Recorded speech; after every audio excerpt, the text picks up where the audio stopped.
इलियास जो दो औरतें जो तक है इसी में है, उसमें से एक जो औरत है जो हमारी बहन है, उनके बच्चे हैं, उनके घर वाले हैं, माँ है, ये सब लोग आज आए थे।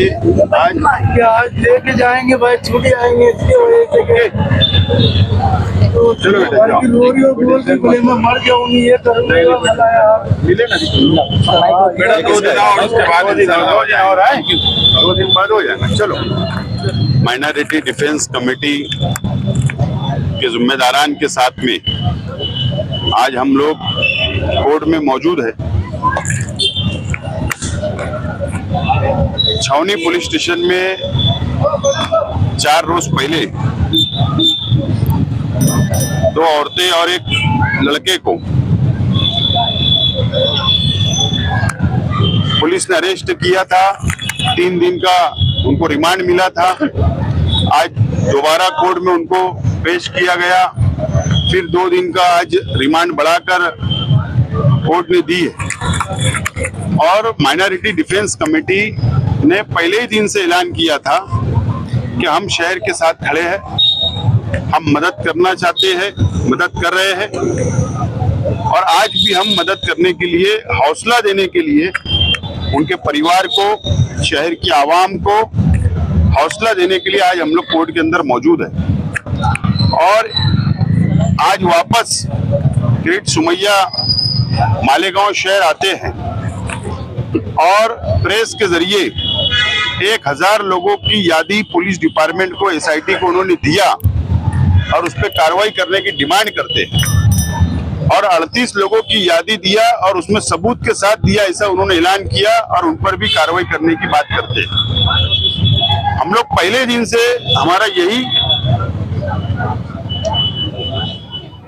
हमारा ऐसा मानना है कि ग्रेट सुमैया मालेगांव शहर के अंदर डराने के लिए, प्रशासन को दबाने के लिए वो शख्स आता है। और आज दोबारा 1000 और 38 लोगों के नाम का ऐलान करना और उन पर कार्रवाई का मुतालबा करना, मालेगांव शहर की आवाम को परेशान करना, उनको डराने के लिए वो शख्स आज वापस आया। बहरहाल माइनॉरिटी डिफेंस कमेटी शहर की आवाम के साथ है और पूरी लड़ाई हम लोग कानूनी भी और जमहूरी तौर पर भी हम लोग लड़ रहे हैं। और हमने प्रेस कॉन्फ्रेंस में ऐलान किया था कि 6 फरवरी तक अगर हमारी डिमांड को पूरी नहीं किया गया एसआईटी ने, तो हम लोग 7 तारीख को एहतजाजी धरना हम लोग देंगे। मैं आज आप लोगों के जरिए शहर की आवाम से, शहर की माँ बहनों से, बच्चों से अपील करता हूं कि शहीदों की यादगार के पास कुदवाई रोड पर 7 तारीख को जुमा 3 बजे से हमारा धरना शुरू होगा। शहर की आवाम उसके अंदर शरीक रहे। ये लड़ाई शहर की आवाम का साथ भी जरूरी है। हम लोग तो खड़े हैं लड़ने के लिए, लेकिन शहर की आवाम ने भी इसमें साथ देना चाहिए पुरअमन तरीके से। मैं अपील करता हूं शहर की आवाम धरने को कामयाब करे और उसके बाद का लाएअमल हम लोग उसी धरने के अंदर हम लोग आगे बताएंगे। ज्यादा वोट से मिली और वो वोट मिलने का खामियाजा पार्लियामेंट की तरफ, तो आप क्या कहेंगे? करेगा औरतें जो है वो 4 दिन हो गए, फिर अभी 2 दिन फिर से जेल में रहेंगे और 38 लोगों में और नाम वो दे के गए। तो ये जगाने के लिए आप कुछ करेंगे या फिर कुछ बात करेंगे? मेरी तो आप लोगों से रिक्वेस्ट है कि कांग्रेस पार्टी के आला ओहदेदारान जो महाराष्ट्र के अंदर बैठे हैं उनसे आप राब्ता करें, या मेंबर ऑफ पार्लियामेंट से आप राब्ता करें, या शहर के एमएलए से राब्ता करें और उनसे ही सवाल जवाब करें।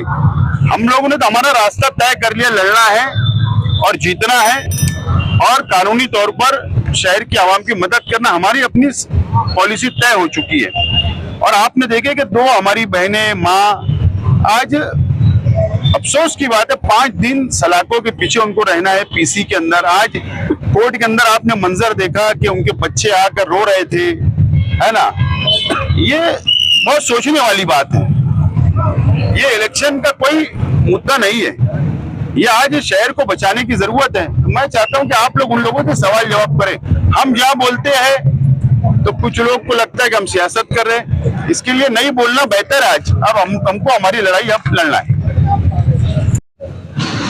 माइनॉरिटी डिफेंस कमेटी के लोग आज कोर्ट में हाजिर थे। 2 दिन की पीसी और मिली। हमारी लीगल टीम उनकी मदद कर रही है, लेकिन ये अफसोस की बात है कि 2 दिन की पीसी मिल जाना। और किरीट सोमैया का आज जो दौरा था उसमें उन्होंने माइनॉरिटी डिफेंस कमेटी के ताल्लुक से जो बोला कि ये बांग्लादेशियों की मदद कर रहे हैं, हम भारत में पैदा हुए लोगों की मदद कर रहे हैं। एफआईआर में कहीं ये नहीं लिखा है कि वो बांग्लादेशी है। और हमारी समझ में अब ये नहीं आ रहा है कि जब एसआईटी इंक्वायरी कर रही है, अगर एसआईटी अपनी रिपोर्ट पूरी तफसील से दे, उसके बाद अगर कोई कार्रवाई होती है तो समझ में आने वाली बात है। ऐसा लग रहा है कि एसआईटी अपना काम कर ही नहीं रही है। किरीट सोमैया इंक्वायरी ऑफिसर है और वही आकर पूरे पेपर दे रहा है और उसके ही पेपर पर प्रेशर डलवा कर एफआईआर की जा रही है, क्योंकि इन लोगों की कोई गलती है ही नहीं। ये सिर्फ प्रेशर में किया गया काम है। और जो लोग भारत में पैदा हुए हैं, जो लोग इस शहर के हैं, उनकी मदद करना हमारा काम है और हम उनकी मदद कर रहे हैं। आज शहर की आवाम में एक डर और खौफ का माहौल है। वो डर और खौफ का जो माहौल है उसे कहीं ना कहीं कम करने की जरूरत है। हम शहरियान को अब जगाना चाहते हैं कि क्या मालेगांव शहर की आवाम, जो 2 माए बहनें हमारी जेल में हैं, अगर कोई ये सोचता है कि मेरे घर की मेरी माँ जेल में नहीं गई, मेरी बहन जेल में नहीं गई, अगर कोई ये सोचकर खामोश है तो हम ये मानते हैं कि उसका ज़मीर मर चुका है। हमारी माँ बहनें जेल में जाएंगी तभी हमारा ज़मीर जागेगा क्या? ये शहर की माँ बहन है और अभी कितने लोग जाने वाले हैं, उनके ये मासूम बच्चे हैं, इनकी माँ जेल में है। मालेगांव शहर में कभी ऐसा नहीं हुआ कि कभी कोई बेगुनाह आदमी जेल में गया होगा, ये हमने देखा है, मगर कभी औरत बेगुनाह जेल में गई है, ये मालेगांव की तारीख में नहीं हुआ। इसलिए अब मालेगांव शहर की आवाम को जागने का मुकाम आ गया है, सर जोड़कर बैठने का मुकाम है कि अब वो डिफेंस कमेटी के साथ शहर के सरकर्दा अफराद सर जोड़कर बैठे।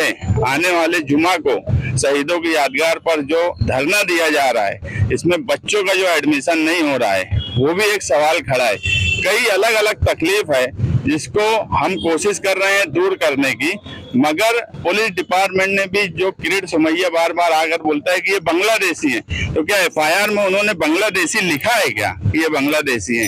अगर जब एफआईआर में नहीं है तो किरीट सोमैया की बात का जवाब भी डिपार्टमेंट को देना चाहिए कि वो बांग्लादेशी नहीं है। जो कागजात की इंक्वायरी हो रही है वो मामला है और उसके लिए हम लड़ रहे हैं। और जो लोग हैं वो भारतीय हैं, भारत में रहते हैं और भारत के लोगों की मदद करना हमारा फर्ज है। हम हमारा फर्ज निभा रहे हैं। क्या ये एनआरसी का ट्रायल है? आप ऐसा समझ लो कि मालेगांव शहर को एक ट्रायल की तरह ही इस्तेमाल किया जा रहा है। और जो मैं बोला कि अगर एसआईटी बनी है तो एसआईटी अपनी रिपोर्ट देती, उसके बाद कार्रवाई होती। किरीट सोमैया कौन जो 1000 लोगों के कागजात दे रहा है? एसआईटी दे रही है क्या? तो एसआईटी को इंक्वायरी क्यों नहीं करने दिया जा रहा? किरीट सोमैया पेपर लाकर देंगे और प्रेशर डालकर एफआईआर की जाएंगी और पूरा डिपार्टमेंट प्रेशर में ये कार्रवाई कर रहा है। इसलिए एक बड़ी ताकत के सामने अब पूरे शहर को खड़े होने की जरूरत है। ये लड़ाई अकेले आसिफ शेख की नहीं है, मेरी नहीं है, साबिर गौहर की नहीं है। अब ये लड़ाई पूरे शहर की है। अब शहर को फैसला करना है कि वो इस लड़ाई में किस तरफ रहेंगी।